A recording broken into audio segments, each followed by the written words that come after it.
All right. Well, good morning, everybody. This is Jomo Stewart here at the Fairbanks Economic Development Corporation. It is just after 8 a.m. On Tuesday, June 20th, and we're here for this week's Energy for All Alaska Task Force meeting. Our guest this morning is Ms. Natalie Lyon with Respec. They were the contractor that assisted the borough in creation and the community in creation of the Fairbanks Climate Action and Adaptation Plan. I know that was not adopted at the last meeting of the Borough Assembly, and frankly, I'll be honest. In a word, I was gobsmacked by the fact that it went down 0-9 with no one on the Assembly in favor of the plan. But be that as it may, I thought it would be a good opportunity to go back through and do a little bit of a dive into the climate action plan itself, into the process that created it, the item that was in fact before the Assembly as far as their packet was concerned, and maybe give some thoughts to next steps.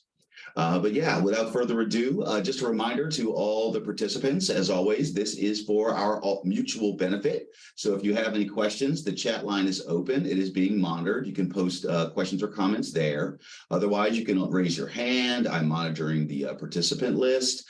You can always just simply take yourself off mute and fire away. Again, if you have any questions or comments, please, this is an interactive discussion. All right, without further ado, Mrs. Lyon, please, the floor is yours. And thank you for being here. Yeah, thank you, Jomo. Well, welcome everyone. And yeah, thank you again for the opportunity to present about this plan this morning to the Energy Task Force. So as you heard, my name is Natalie Lyon. I'm a community and regional planner with Respec. We're an engineering firm with offices across Alaska, including in town in Fairbanks, and then also with when we became Respec, we gained some offices in the lower 48 as well. So we are local and also national. So I guess today I'd like to present about the process of developing the climate action and adaptation plan, and then walk through a little bit of the plan's content as well.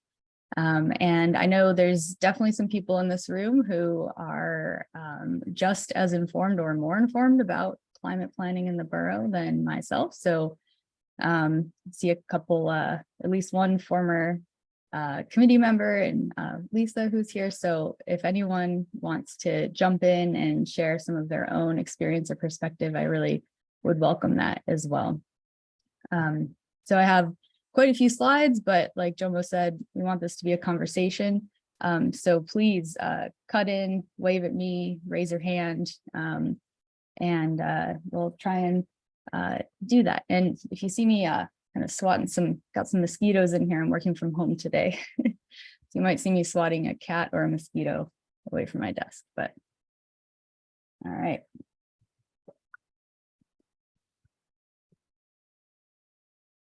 Okay, so first of all, just wanted to start from the beginning and talk a little bit about the team that worked on this plan. So of course, I'm with Respec. We're the ones who got the contract, and you know, we had a number of people working on this, from our project manager and who's also our planning manager. Myself, we had an environmental analyst, Marie Schmidt, who was really deeply involved in the research and first drafts of all of the content of this plan. We had an awesome graphic designer and technical editor who got the plan looking like you know, into its final version with the really cool graphics based on the borough's branding. And then we had a couple other planners on the team kind of just supporting the whole effort as needed, Elise and Megan. So along with that, we partnered with UAF's Alaska Climate Adaptation Science Center, and Dr. Jessica Guerin was really important to reviewing all of our background research and climate science and connecting us with others at the university, even at SNAP, to use some of their climate projection and historical data tools for this plan. We worked really closely and really depended on FNSB staff as well, including everyone we interviewed, and then the clerk and deputy clerk, April and Gina. Also, Jim Williams was deeply involved in this, chief of staff, sitting in on meetings when the mayor couldn't be there due to the schedule. And then the legal department also attended nearly all or a number of the Climate Action Committee meetings and helped us review documents and make sure everything was aligned with the RFP and with borough powers, which was really important in this effort. So of course, probably the most important people to this plan were the Climate Action Committee members. And as I'm sure you all heard or experienced personally, the committee got switched out partway through development of this plan. So we had one group from the beginning in January 2022 through November. And then we had a second group come in and kind of rework the plan from December of 22 until recently, May 2023, when they recommended a version of the plan to the assembly, and then that committee sunset when they did that.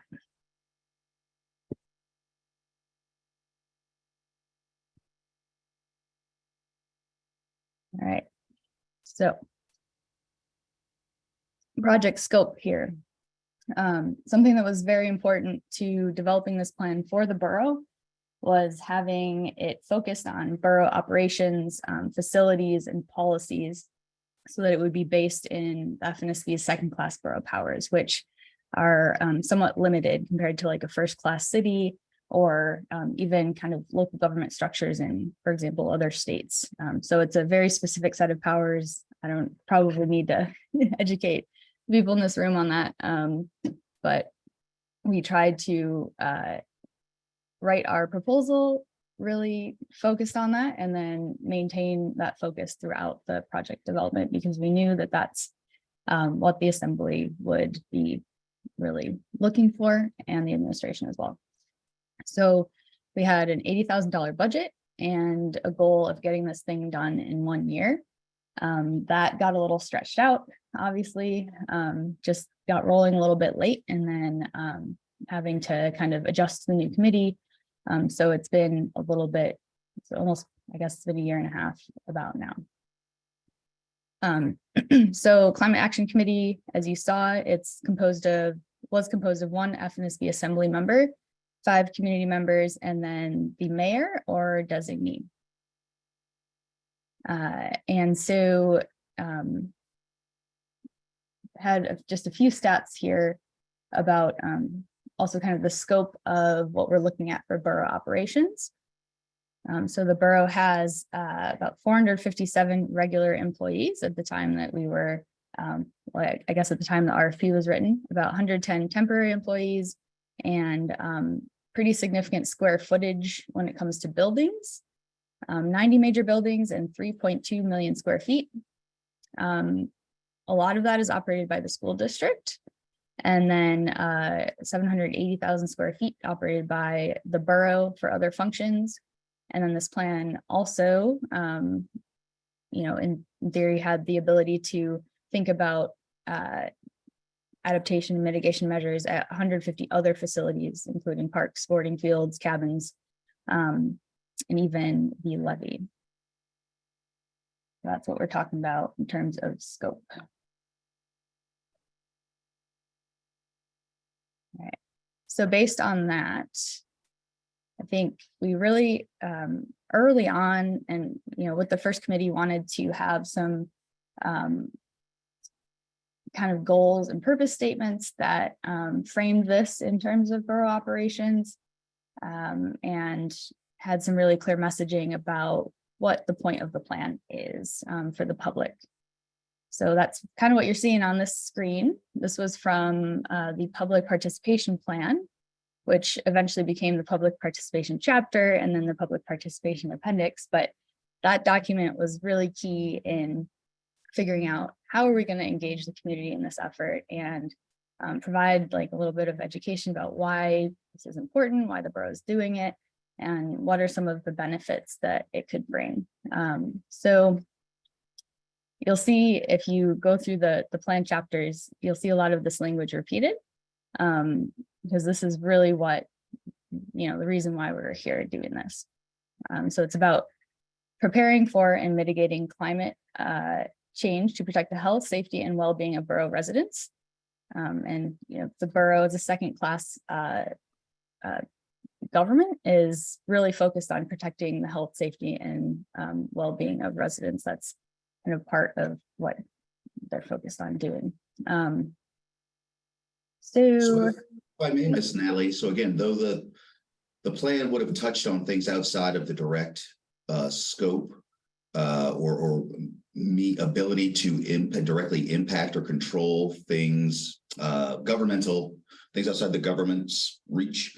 Again, this sounds like a primary focus, having 3.4 million square feet of structures under management, things directly borough government, its buildings, its structures, reducing its impact and cost. Yep. Okay. Yes. So, and, well, I can speak to that a little bit more. I think that's how the RFP was written, and that's how we wanted to frame kind of the effort here. And then, when we got into it, I think our first committee was a lot of very engaged residents who all kind of were doing work in different areas related to climate action, kind of in their own fields. And so we did really have to kind of address all of these other things that we want to do and we think would be good for the community, but may fall outside of borough powers. We had to think a lot about how this plan would touch those things or not, or how it would be maybe called out in the plan, but saying the borough is not going to do it themselves. Maybe here's some other partners that potentially could focus on this thing because it's outside of borough powers. So that was, I think, in the original kind of draft plan that the first committee had worked on, we did kind of have that language where we were calling out maybe that this plan could be kind of a catalyst for other community-wide efforts. And I think with the second committee, a lot of that was kind of pulled back a little bit because they were very focused once again on what can the borough do for its powers, if that makes sense.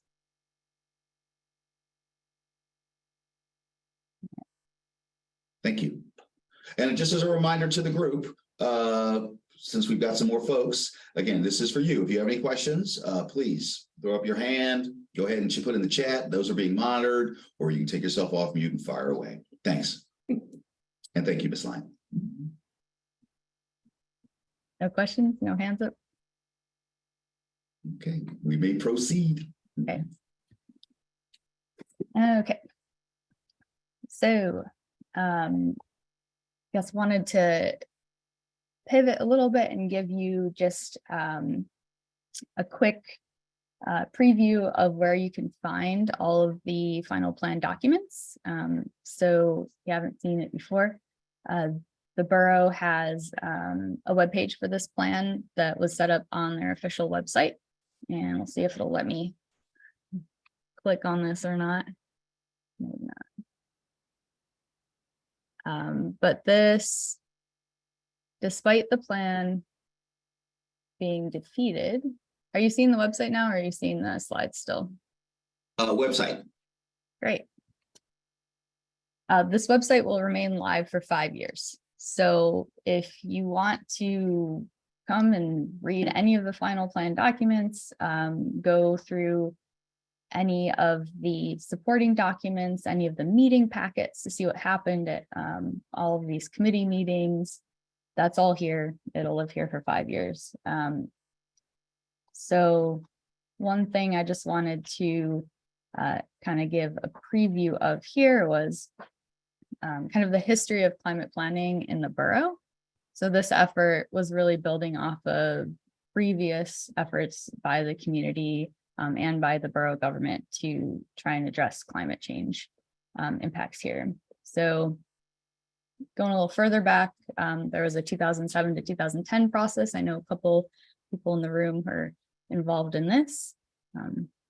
And that was following this International Council for Local Environmental Initiatives process, which is a pretty well-known process for local governments to follow when they're trying to put together a climate plan. So that process got through 2 milestones of studying, assessing climate vulnerability in the FNSB and developed like a risk analysis report, and then set some goals and prioritize those goals. So, by the way, that's a nice reminder. The Interior Issues Council is actually hosted by FEDC. So we hosted that task force at the time. nice. There you go. So you know much more about it than I do, I'm sure. So then 2019 to 2021, this effort was kind of, I guess, reawakened through the FNSB Joint Climate Change Task Force. And that effort kind of directly flowed into our current effort to develop this plan. I know some folks who were involved in that task force were actually involved in writing the RFP for this project. Yeah, so basically, you know, kind of, there's been a lot of work put into this before this plan ever came to fruition. And I think it's important to remember that, you know, it's kind of a long game, long-term process sometimes to get some of these plans developed and approved. And just because it was defeated doesn't mean it couldn't come back up again in another effort in the future. Let me get back to my slides.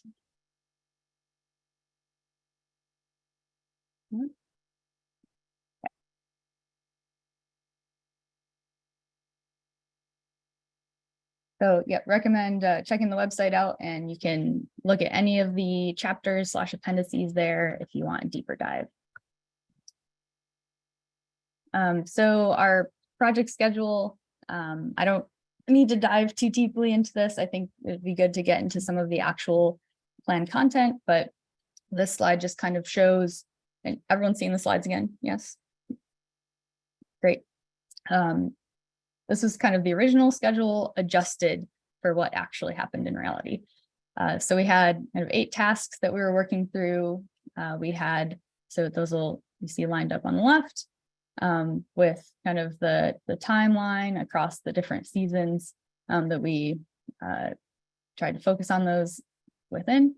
We had 3 public events specifically focused on this plan, a spring open house to introduce the plan, a summer public summit that was really well attended. It was at the Borough Assembly Chambers, and then a fall public work session, which had pretty light attendance. But the first 2 events, we saw quite a few folks attend and got some good input there. And the first one was at JP Jones Center. I actually popped in on that summer public summit last summer over at the Borough, and there were a lot of folks. Yeah, we had a pretty full house, which was great. I've got some pictures from that, and we had kind of a large group discussion and then a number of smaller breakout rooms. I guess kind of structured similarly to how the SEDS was done, where you know, folks interested in specific topics like food or buildings and energy could go into a smaller room with others and kind of hash out some details and then bring that back to the larger group. So that worked really well as a format. So I guess everything, we were running a little bit behind schedule from the beginning because we started a bit late just because of contract and getting all of that finalized. But you can see kind of in orange here, this is starting in winter 2022, that 23, our committee got switched out. So we kind of had to backtrack a little bit and think about onboarding the new members. They needed time to focus on the plan and think about what changes they might want to make. And they focused primarily on the action plan chapter at that time, looking at just the goals and actions within that.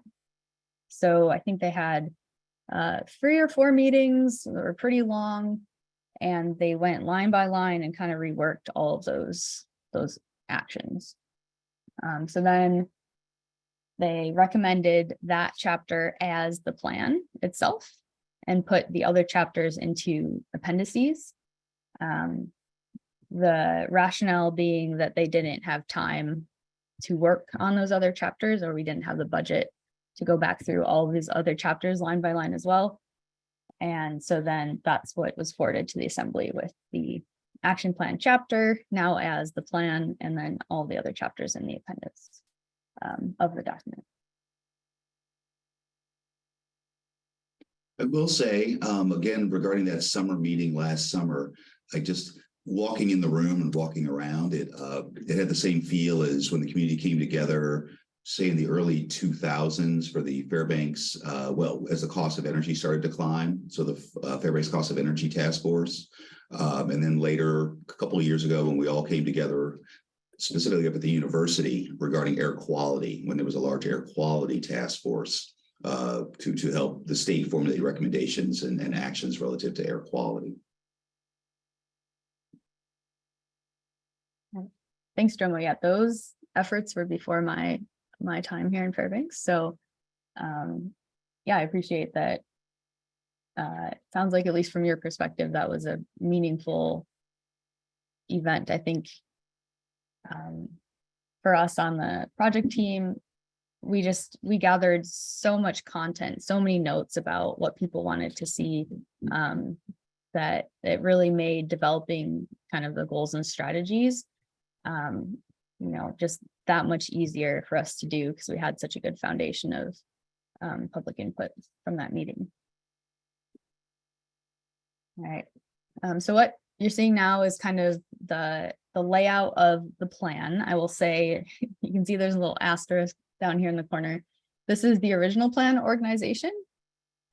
So I guess editorial choice decided to lay out and walk through the plan in the order it was originally developed and intended, because I guess think the context is important, and that the other chapters are worth reading, and it really is intended to flow with a lot of that climate science and background information, and what is climate change up front, through how did we engage the community, through what are the risks, and then what are the actions that we want the borough to take. So that's the order you're seeing now. Also kind of developed this PowerPoint. I don't know, Jomo, do you send these out afterwards as a resource? I will send them out if they're requested. Okay. What I do is this meeting recording gets attached as the recap. Okay, great. So if you're wondering where something in the plan is, this is a great slide to look through all of the sections and kind of have it on one page, like a roadmap. So we, along with the chapters listed here, we have 3 appendices. So existing conditions report was kind of a deeper dive into climate science. It's pretty long, but if you really want to know some of the data behind this plan, it's all in there. We have the community survey summary, all of the community's responses to a survey that was put out as a part of this effort. And then we have a summary of grants and funding opportunities related to climate action and actions in this plan. All right. So first kind of step, at least for our team and the original committee, was to analyze existing conditions and develop the existing conditions report and background information chapter. So some of the questions up here, I know it's a lot. This is from our work plan. But these were kind of our guiding questions in order to complete that task and figure out what does climate change look like in the borough, what are the impacts, and what role can the different departments and divisions play? What are those departments and divisions? What are their powers? And then diving a little bit deeper into kind of mapping out some of the key facilities in the borough, mapping out anything we could related to climate impacts. So you'll find all of that in the existing conditions report, and then also reflected in the background information chapter, which originally was chapter 1. And background information chapter definitely geared towards more of a public audience, with the existing conditions report geared more towards a staff audience, or someone wanting a little bit more detail.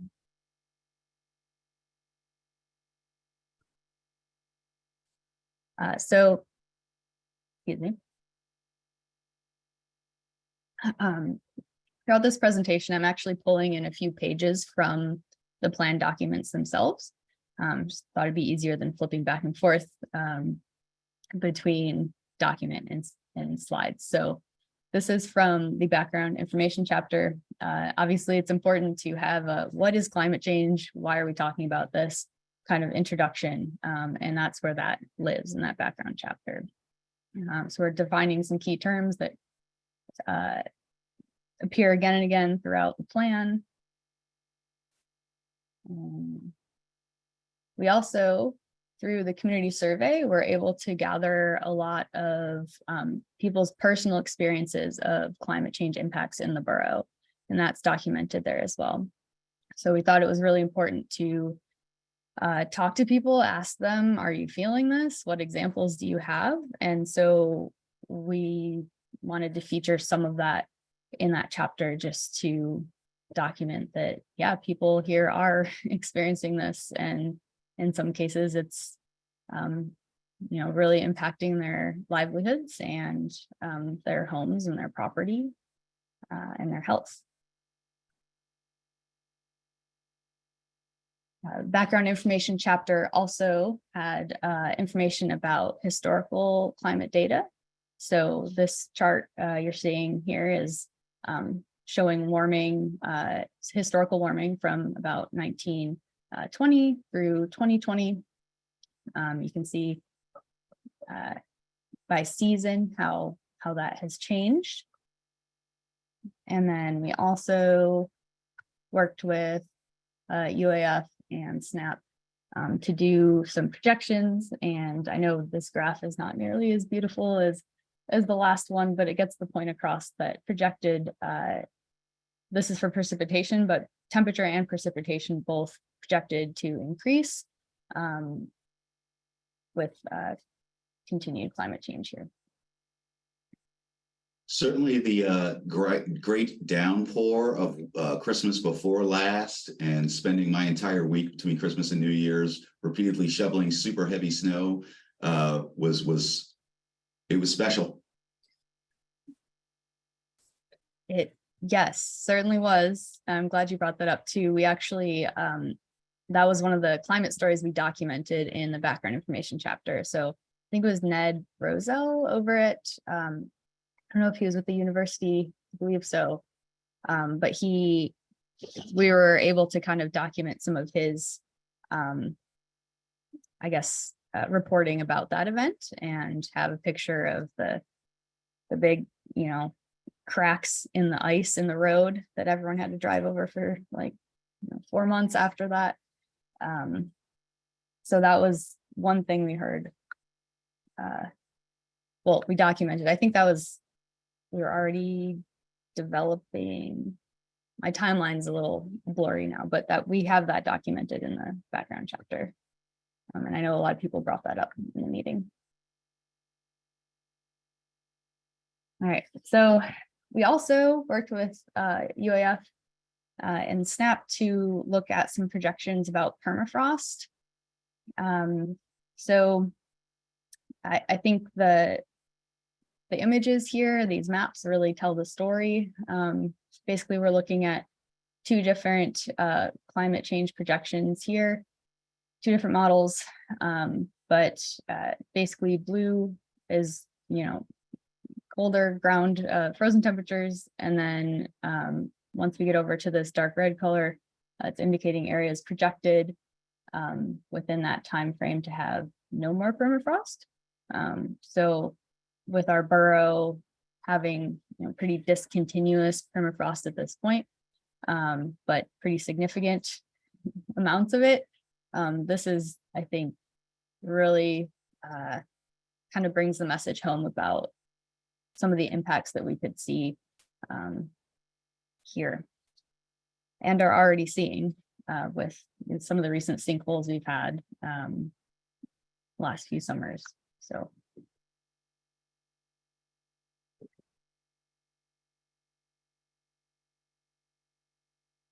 All right, so public participation.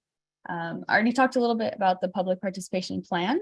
So this is kind of the framework that we put together to inform that process of developing the public participation plan, which then became the chapter and then the appendix. So some of the key questions we were asking are like, what are the best ways to communicate with the Fairbanks community about this plan? What are public perceptions of climate risk here, and what are people experiencing? So that kind of informed those local climate stories that we had in the background chapter.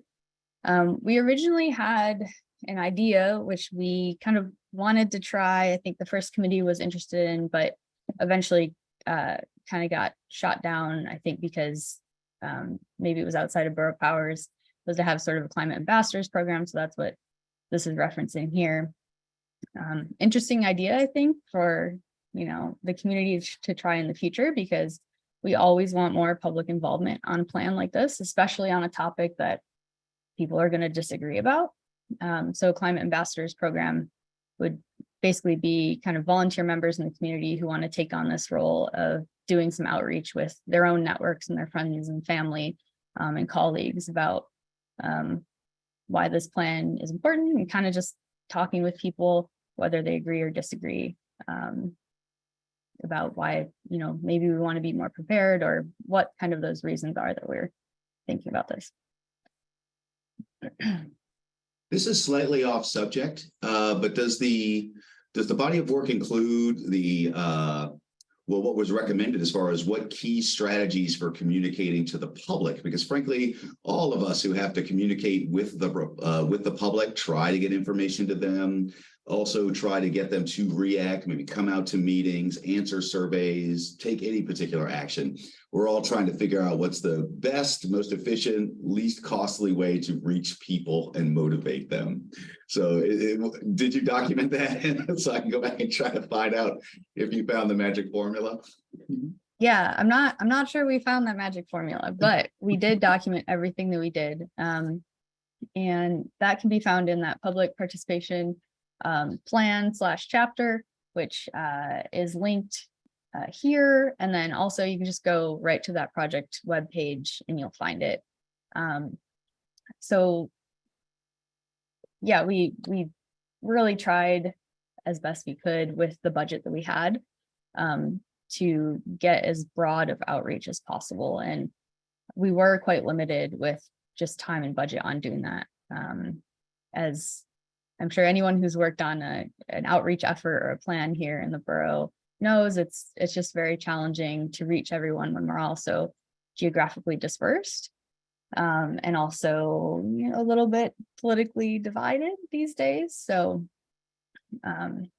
yeah. No, it's okay. I was only semi-joking. I remember we had this thing called the JLUCE process, Joint Land Use, Military Civilian Across Fence Line. And I just remember they were trying to pull together the public to look at a plan. They had sent out, I want to say 15,000 postcards, and we got less than a dozen people to come out over the span of 3 meetings. So clearly postcards was no longer the most effective way of reaching people. That's all. I just checking. Yeah. It looks like you took a robust full court press approach. We tried, yes, with the resources we had. So, and this is kind of the framework, I guess, that informed that. Did I hear someone else have a question? Yeah, it's Lisa. Hey. Yeah, I just wanted to also add that yeah, it's challenging, Jomo, as you know, and one of the things that I was on the original committee, and in the plan you can see there's quite a long list of stakeholders from a broad swath of community members, with no regard really for any their political leanings or any of that. It was just a broad swath of those who could be impacted and whose input we wanted. And there were emails sent out to those groups. And so there was, yeah, Natalie in Respec just did a tremendous amount of outreach. There was, the different meetings. There was, I think some of the meetings were advertised on KUAC, but also the emails that went out to every single member of that, or every single one of those groups. And I think that there were multiple emails. And so even though 254 responses to the survey seems fairly small, given the effort, it actually is, sadly to say, it was actually really good return. And that was through a lot of effort to reach people. And then there are also ways for folks to engage directly through the website. So I think that Respec did a tremendous amount given the time and financial limitations, yet there's only so much you can do before it's on the respondents and to actually respond. Yeah, thank you, Lisa. Appreciate that. So, yeah, with any planning project, it's kind of, or any project really, it's pretty self-selecting. So, we're going to get the people in the room who are probably most passionate about the issue one way or the other, and a postcard. We've done postcards on other projects as well. I know, Jomo, we've done that for like the roads plan, I think almost 3 times now, and the return on those is kind of disappointingly low. Like, everyone wants to get a postcard and hear about it, but from the planning side of things, we don't always see that being a silver bullet for outreach. So we didn't do that for this effort. But as Lisa mentioned, we did do a lot of outreach in other ways. And I have a summary of that on an upcoming slide. But here's kind of a schedule of our public participation actions and events. So we launched, well, first of all, we did staff interviews with the borough's department and division staff. I believe we did it over 2 days, and there was like 8 to 10 different kind of department and division heads interviewed for that, including Parks and Rec, Public Works, planning, and a number of other departments, and that's all documented in our public participation chapter and appendix as well. So shortly after that, we launched the survey, and I believe that was open for about 9 months. We got those 254 responses, and we promoted that heavily through, your lovely QR code on a flyer. That was sent out digitally to our stakeholder list, which I think I counted them up yesterday. There's 99 different community groups and organizations and agencies on that list. You can once again go to the public participation chapter and appendix for that list if you want to see who was outreached to. We developed the project website really shortly after that in spring, and then actually got out into a few community events over the summer. So we had a table at Earth Day celebration, Golden Days downtown. We were kind of partnered with Info Insights to hand out some flyers for that. And then also attended Wild Salmon Day at Tanana Lakes. And that event I was able to attend personally, and it was a really great kind of format to talk to people about this plan who definitely hadn't heard of it yet. And we're kind of just there checking out the events and getting some delicious salmon grilled up. So have some photos from those coming up here as well. Hey, Miss Lisa, I do just want to do a quick time check. Says here we're about 20 minutes to the top of the hour. So I just want to note it. I will speed up. But I'm here, so I don't know about anybody else. But again, I'm really interested. So if it runs a little long, I don't mind. But I just wanted to say so in case there's some folks who had to drop off at 9. Yep. Thanks for that. All right. So just our 3 public events we held. These are photos from the open house we did in May, JP Jones Center. We had some community organizations tabling in the room, passing out information. We had UAF climate scientists in the room answering some questions, and then gave 2 different presentations, kind of just an overview of the plan, an intro, and had a kind of a small group conversation with attendees in that format. The public summit, as you can see, pretty full house there. We had people coming in and out throughout the day based on what kind of breakout sessions they wanted to go to. And this was just, really kind of felt like a pretty amazing day just to talk to people and hear their concerns, document all of that.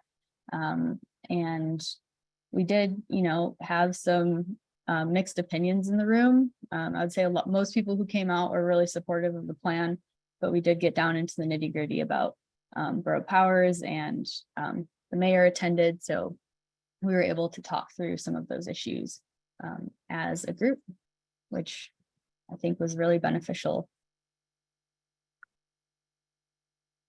These are the community events I mentioned, just some photos from those. And so here's the summary, Jomo, that I was talking about. We had 14 climate action committee meetings to date, and those were all public. The first, many of them were virtual, and then we moved into a hybrid format once we were able to in assembly chambers. We had 254 community survey responses, which are documented in that appendix. Rough estimate, about 120 attendees across the 3 events we held, maybe not including the people we just connected with at one of those summer events, but those are the CAAP specific public events. We had 3 community events. Our list included about 100 organizations and groups that we were emailing prior to each event, 3 flyers prior to the events. We had committee members who a couple times went to the Sustainability Commission to provide updates. And then what I think is really, really important to this plan is we actually had over 30 kind of appearances in local media. So KUAC or independent journalists or the Fairbanks Daily News Miner in the form of articles, community perspectives, and letters to the editor. Over 30 times people were writing in and talking about this plan. So I really think that was maybe the most important way that people were hearing about this thing. And, I think a lot of different people read the News Miner, so that was really great to have that much coverage. Okay. So pestle and situational assessment chapter / appendix. This is the framework that sort of informed the development of that. It's basically a risk analysis, taking everything we heard from the community and from the committee and from borough staff and kind of lining all that out into this risk analysis. So this is just an example from the buildings and energy section. There's the plan is organized around 8 different sectors. Buildings and energy is just one of them. And you'll see the pestle analysis. What that means, it's, I have it pulled up. Can I rattle it off? There we go. So political, economic, social, technological, environmental, and legal. I might have switched those E's around, but we're looking at risk in terms of those different categories. And we go through each sector. So for example, buildings and energy, and say, all right, we heard from the community that, or we heard from the borough that renewable energy, electricity use, and fuel use is already being monitored and tracked in the sustainability plan. So that's a supportive factor. We also looked at opportunities, threats, and constraints. And then each of these also has just kind of a scope sort of statement about, the extent of buildings and energy issues that the borough is looking at. So I encourage you to dive deeper into that chapter if you're interested. That was kind of a custom risk analysis framework for this plan and for borough operations. So it did really inform the goals and actions that you'll see in the plan itself. Okay, so on to the action plan chapter. Once again, this is the framework we were using to develop that and kind of the questions we were asking. And you'll notice that called out here, and as the RFP also framed it, we're looking at both mitigation, so lowering greenhouse gas emissions, and adaptation, so adjusting to climate change impacts with this plan. It's not just one or the other. I think the original RFP really documented that, and our original committee was very focused on keeping those mitigation measures in there. All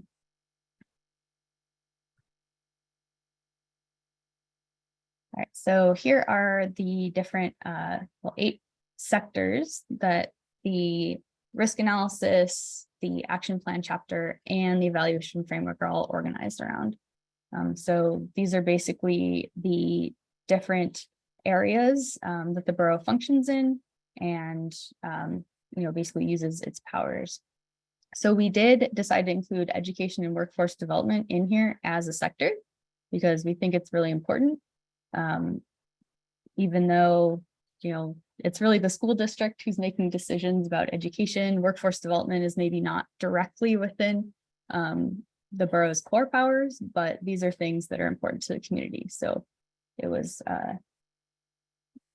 called out as a sector. Same thing with food and agriculture. So we have an overall vision here, and then there's sector specific visions as well, which the first committee put a lot of time into thinking about what is the type of Fairbanks we want to see when we think about transit and mobility or health and emergency services. So I encourage you to check those out in the action plan chapter. Okay, so this the action plan starts out with, once again, the statement about we want to prepare for and mitigate climate change, protect the health, safety, and well-being of borough residents. And then we had 3 high-level climate action goals of the plan. First one is adapting FNSP operations by increasing their resilience to new climate risks and to improve safety, livelihood, and quality of life of borough residents and businesses. Secondly, number 2, we want to reduce FNSP costs, local air pollution, and impacts on climate by decreasing energy use and carbon emissions from FNSP operations with the goal of cutting annual carbon emissions by 5 to 6%. So that's basically a mitigation goal there. And the third one touches on borough powers, what's inside that realm and outside of it. And so we want to inform, incentivize, and coordinate with borough residents, businesses, and non-FNSP institutions to pursue basically additional opportunities for climate adaptation and mitigation that are beyond the scope of FNSP authority. So that is documented in here. Just saying that this could be a catalyst for additional and future efforts, even if it's not the borough directly making those actions.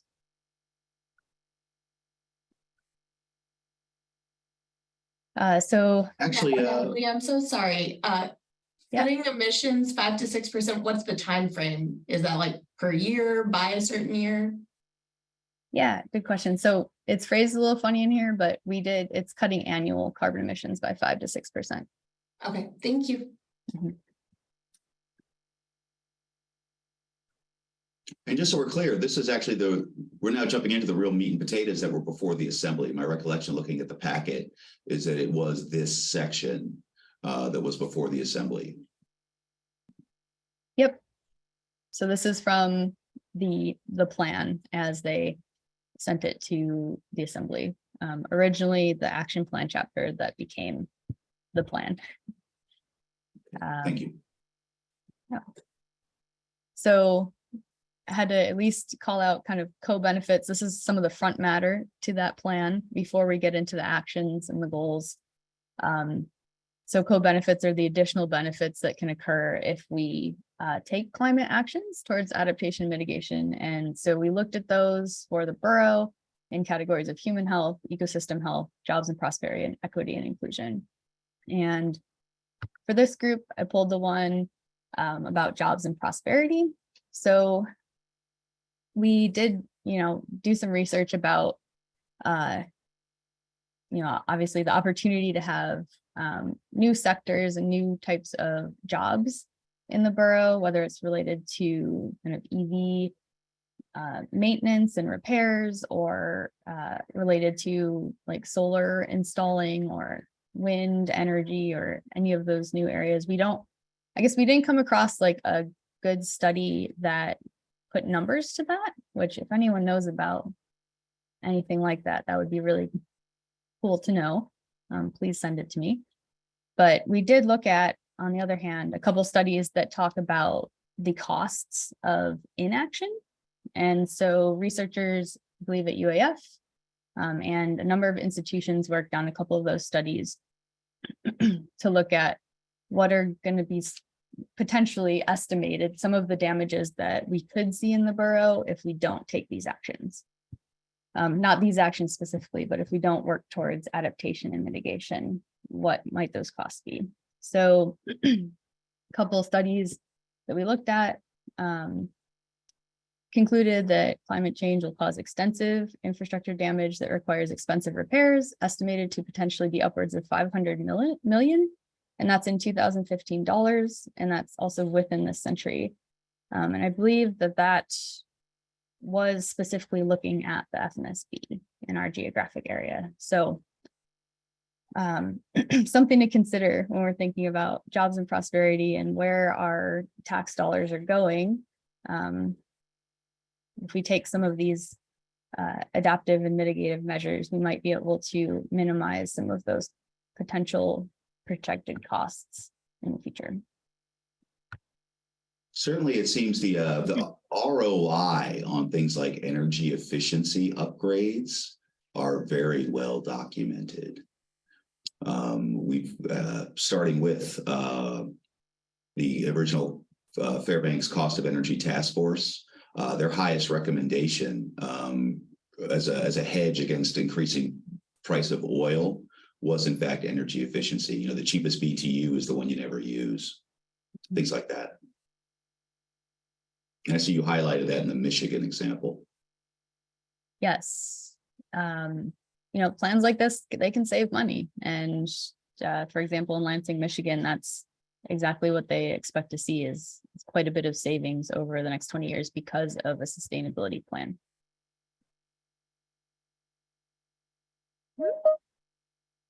All right, so this is just an example of kind of the front matter to one of the sectors. I'll move along, but you can dive into that yourself if interested. So this is kind of the core, the heart, the meat of the plan is the goals and then these actions below. So each sector has a couple goals and then prioritize actions below those. So LP is low priority, HP high priority, MP medium priority. We also call out kind of the expected cost or effort level here. And then, yeah, so we try to get as specific as possible on some of those variables. The new committee, reworked this pretty heavily and changed the priority levels. We also had input from the administration saying like, hey, your original draft has nearly all high priority things, which is understandable when from what we heard from the community, like all of these actions are very important. But we did work with them more closely to develop something that would be manageable for the borough to carry out by, really thinking about those priority levels. So basically a big goal in the section, as you can see here, is reduce energy costs of FNSP operations, adopt strategies that reduce those costs and shift from existing fuels to more efficient fuels where feasible and cost effective in the long term. This is the version that was sent to the assembly that got worked on by the second committee. So you can kind of see that in the language there. I think the original goal was much more geared towards switching to renewable sources, and that got changed to more of a focus throughout the section on cost reduction and switching to more efficient fuels as opposed to specifically calling out renewables. So just some context on some of those changes. And if you want to see all the details of the changes across both committees, there, I believe in one of the packets, which I could follow up with anyone who's interested, that's all documented kind of line by line, what those changes were. So second goal in this section, promote energy savings by residents and businesses through incentives and advocacy of state support for improved design standards and funding for energy. So we do talk about design standards in here as well. Some of the actions speak to improved designs, energy conservation, and this language advocate at the state level for certain things. Like we talked, I think, pretty extensively with at least the second committee on that. How do we have things in here that are outside of borough powers, that we, the borough has a lobbyist, we can still advocate for things at the state level. So that's kind of what those wordings are all about. One of the things FEDC has been advocating for many years now is a reestablishment, really refunding and restart up of the AHFC home energy retrofit program, as distinct from, say, the federally backed weatherization programs. But yeah. And Jomo, maybe I'm curious to learn a lot more about the Energy Cost Task Force work, and then other things, I guess, that this group works on. Yeah, just curious about kind of the crosswalk between the plan goals here and what's already happening in the community. Okay, all right. I see I have one minute left. Jobo, would you like me to continue? No, continue, please. You're doing Okay. fine. Guys, again, apologies if I know we're running a little bit long, but again, I'm just gonna let this one keep riding. Okay, so thank you. We do have one question in the chat box that regards, well, it's the Appendix F regarding funding opportunities or potential support opportunities. Any consideration for financing options versus grants? Yes. So here, I'm gonna flip to the next slide here. We touched on options for that. The next slide. But we didn't dive probably as deeply as I would have liked into it. The evaluation framework chapter where we were really thinking about this was the last chapter. It was after the committee switched out. I think there's a lot of good information in there, but we didn't get to coordinate as closely with the borough as we might have liked on, hey, what do you think about financing climate action? What are some of these tools you could use? So there's a little bit of information in there just about, the new infrastructure law and other opportunities. And we call out financing climate action, but we don't have, the nitty gritty detail in there. We did go much more deeply into grants. There's those 60+ opportunities in the appendix that we researched pretty thoroughly and organized by sector and handed off to the borough. So that's all available publicly as well. So if there's other organizations in the community who are looking for a grant per se, building energy efficiency, that might be a place to look. And no criticism, because in all things you have to start somewhere, and there's only so much time that you can apply. So again, a good read on possible, grant funding opportunities is a nice place to start. Yeah, that's about as far as we got with that. And I think, the other part of this plan is the borough, the administration, and the assembly, when they pass it, they would have a lot of ability to decide how to implement it. Like, it's really up to them. Do they finance any of these actions, or do they go for grants? So our team was a little bit more hands-off with that and kind of instructed that way by the administration, just saying, hey, just give us the information and we're the experts. Our staff will figure out how to use it. So this last chapter, evaluation framework, I encourage everyone to go take a look. There's a lot of good information about best practices for communication on a plan like this. We line out all the kind of proposed roles and responsibilities we see for the different FNSB staff. FNSB does have a grant writing contract now. So there's a lot of support documented through this plan for that to go for climate related opportunities. And it's kind of a roadmap for implementation, monitoring, and evaluation of the impacts of a plan like this. We also had a suggestion or recommendation to set up an online dashboard. And this is something I know the first committee was really interested in, and something that the borough's done before. For example, for the Interior Alaska COVID-19 Economic Recovery Plan, there is a dashboard out here for that. So we kind of said that, you know, that's a great model.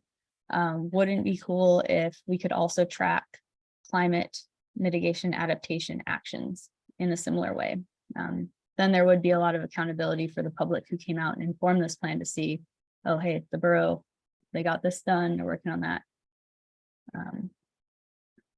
So that's all in that last evaluation framework chapter/appendix. And that's there what we I've got are. for you guys. Okay. Well, actually, if you don't mind, let's zip back real quick to the slide we gave short shrift, if you don't mind. Which slide? It was the one just before the discussion of grants or funding opportunities. Um, I'm going to interject here really quick. This is Ramey. Please, go ahead. And Just one more back, Ms. Lyon. this is terrific to hear, but also, or including, I'm not sure the language. A lot of these conversations were being had borough-wide in parts of the borough, in parts of the community, statewide, federally, with the economy, with the university, in the 90s into the early 2000s, as has already been noted. I just happened to have been at the stage of my career where I continued to pay attention to these conversations, including how those conversations involved the community and how the community reflected and communicated with itself. So this isn't a critique, this isn't a judgment, this isn't anything other than kind of, I don't know, it's the need for the climate action plan, or the need to be able to communicate with the community so that real world, on the ground, practical resolutions for a community of 60,000 people can be moved forward over the lifespan of a 5-year-old so that they can turn 12 and not be over traumatized when they needn't be. Those instances now for the Fairbanks North Star, for the community here, are very different than what they were in the 80s, 90s, or 2000s. And without it being necessarily wrapped up into the drama, which is necessary at times to bring the partisan politics into it, we have an opportunity in the golden heart of the last frontier to really open up to these identity questions. And it isn't soft and it's uncomfortable, true, but given the stakes of the choices and the dollars and the cross-agency efforts of all the federal and all the things happening on an international and global scale, you know, bless your heart, Natalie, and so many others, that you don't just get burned out with what is arguably an impossible task, because others of us need to pull more of our weight as community members, maybe as, you know, business owners, or as, you know, whatever our professions and our degrees are. But there's a lot of this that we've known has been needed attention for 20 years or more, and it's just been uncomfortable to face. And now so many different threads are involved that it's a tough time, but it's a really good time for the opportunity to not leave each other hanging out there, and to really embrace doing this work over the next few years to really answer how we can be and continue to be a golden heart in whatever becomes of the frontier. So these identity questions, the community questions, the interdisciplinary and science, and, you know, all of those, you know, again, I'm serving with the Infrastructure Futures Working Group of the Navigating the New Arctic, NSF funded. And these are some of the questions that Yellowknife is facing. And so we have chances to focus on mustering sites and all kinds of positive things, and not just leave it up to just the fighting within a borough assembly that itself is kind of with an impossible job with a population here that it really doesn't have a way to do as much as it needs to and wants to. Well, thank you for enduring that. I'll shut up. Thank you for enduring that. And Natalie, thumbs up with you. I know that you've endured a lot from this community and from me. So, but it needed to be said. And Jomo, happy to follow up with you too. Thank you. Right on.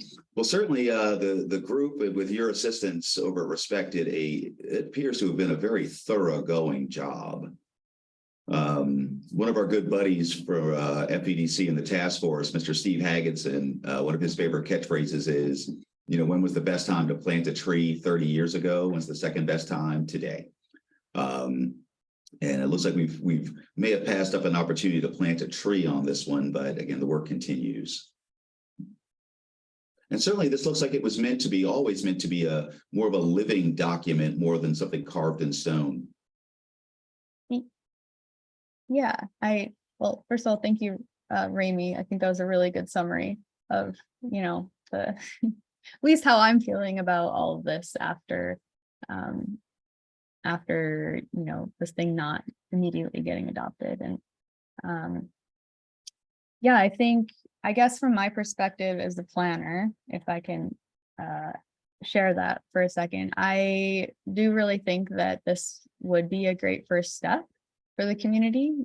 It definitely documents what a swath of the borough residents really want to see in a plan like this. And that is all here and it's solid. And I guess it's up to our elected officials to decide how to act on that information that the community has shared.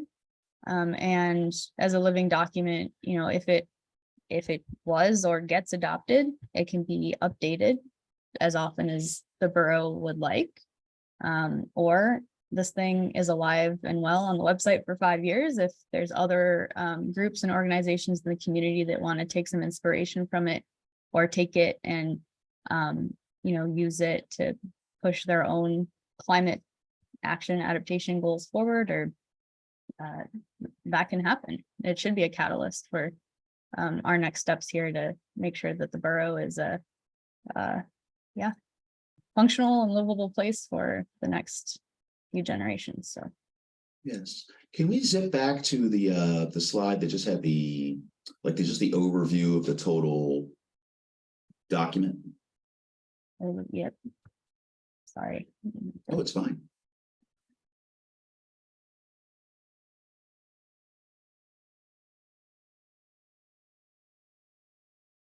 Here you go. This one? Yes, miss. Okay. Well, again, I would open up the floor to questions, comments, particularly questions. Again, this is still alive on the borough website. I found it pretty easily simply by Googling Fairbanks Climate Action or Fairbanks Climate Action Plan. So all of the work that went into this, all the documentation is there and available for review, or again for individual and organizational action as a guide. There we have it. Thank you, Ms. Lyon. Okay, it's now been posted in the chat box. All right, well, we are past the top of the hour. I would open it up for any final questions or statements. All right, well, hearing none. And I don't see anybody throwing up their hands. Okay. Well, again, Natalie, gang over at Respec, thank you very much. Thank you for this presentation. And also, but again, in advance of that, all of the hard work. Of course, a big thanks needs to go out to the community itself, because again, you were acting as facilitator, but it really was the community that came together to put together this plan. So I'm not sure what next steps, I'm not sure what happens after this. Certainly one of the recommendations I had given early on to the group is, or folks who asked, was that I was sure within this plan there would be things that you could get behind, whether you believed in climate change or not. Examples would be things like energy efficiency upgrades of municipal buildings that would both hopefully reduce climate emissions, but also just save money over the long term, lower operational costs for the borough and thereby burden on the taxpayer. Better building and on a stability basis relative to our infrastructure, recognizing that there might be ebbs and flows relative to the stability of the subsurface, etc. Miss Lisa, I see your hands up.